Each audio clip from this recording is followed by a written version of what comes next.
ಕೂತ್ಕೊಳ್ಳಿ. ಹೀಗೇಗಿದ್ದೀರಾ? ಪರವಾಗಿಲ್ವಾ? ಇರಿ, ನೀರು ತಗೊಂಡು ಬರ್ತೀನಿ. ಅಮೃತ ಅವರೇ, ಯಾಕೆ ಇಷ್ಟೊಂದು ಗಾಬರಿ ಆಗಿದ್ದೀರಾ? ಹೇಳಿದ್ನಲ್ಲ ಬರೀ ಕನಸಷ್ಟೇ ಅಂತ. ಅಲ್ಲ, ನಾನು ಸತ್ಯ ಹೋಗಿದ್ದೀನಿ ಅನ್ನೋಷ್ಟು ಗಾಬರಿ ಆಗಿದ್ದೀರಾ ನೀವು?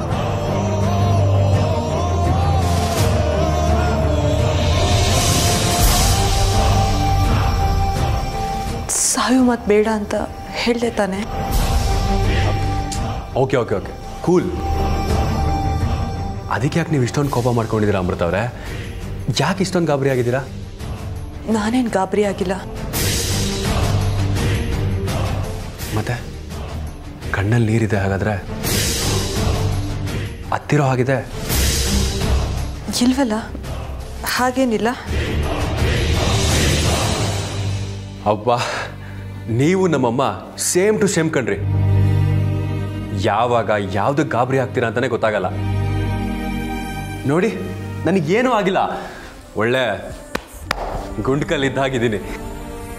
ಸರಿ ಸರಿ, ಆದರೆ ನೀವು ನನಗೊಂದು ಮಾತು ಕೊಡಬೇಕು. ಕರ್ಣ, ಮಯೂರಿ ಹೇಳಿದಷ್ಟು ನಿಜ ಕಣು. ಅದಕ್ಕೋಸ್ಕರನೇ ಈ ಮನೆಯಲ್ಲಿ ಪೂಜೆ ಪುನಸ್ಕಾರ ಅಂತ ಮಾಡ್ತಿರೋದು. ನಾಗಹತ್ತಿ ದೋಷ ಸುಮ್ಮನೆನಾ ಹೇಳು? ಅದನ್ನು ಪರಿಹಾರ ಮಾಡ್ಕೊಳ್ಳೋದು ತುಂಬ ಕಷ್ಟ. ಅದಕ್ಕೋಸ್ಕರನೇ ಭೈರವ್ ಬಾಬನ್ ಕರೆಸಿ ಮಹಾನ್ ಪೂಜೆನ ಮಾಡಿಸ್ತಾನೆ ಬಂದೆ.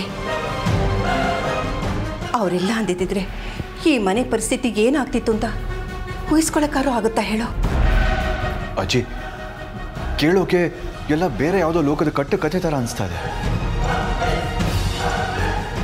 ಈ ಮನೇಲಿ ಇಷ್ಟೊಂದೆಲ್ಲ ನಡೀತಿದೆ ಅಂತ ಗೊತ್ತಾಗಿ ಆಶ್ಚರ್ಯ ಆಗ್ತಿದೆ.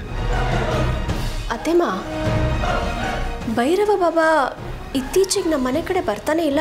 ಹೌದು ಯಮ್ಮ, ನಾನು ಅದ್ರ ಬಗ್ಗೆನೇ ಯೋಚನೆ ಮಾಡ್ತಾ ಇದ್ದೆ. ಇಷ್ಟು ದಿನ ಆದರೂ ಅವ್ರು ಬಂದಿಲ್ಲ ಅಂದರೆ ಇನ್ಯಾವುದೋ ಶಕ್ತಿ ಸಂಪಾದನೆ ಮಾಡೋದಕ್ಕೆ ಅವ್ರು ತಪಸ್ಸು ಕೂತಿರ್ಬೋದು, ಅಥವಾ ಇನ್ಯಾವುದೋ ಮಹಾನ್ ಸಾಧನೆಗೋಸ್ಕರ ಅವರು ದೇಶಾಂತರ ಹೋಗಿರ್ಬೋದು.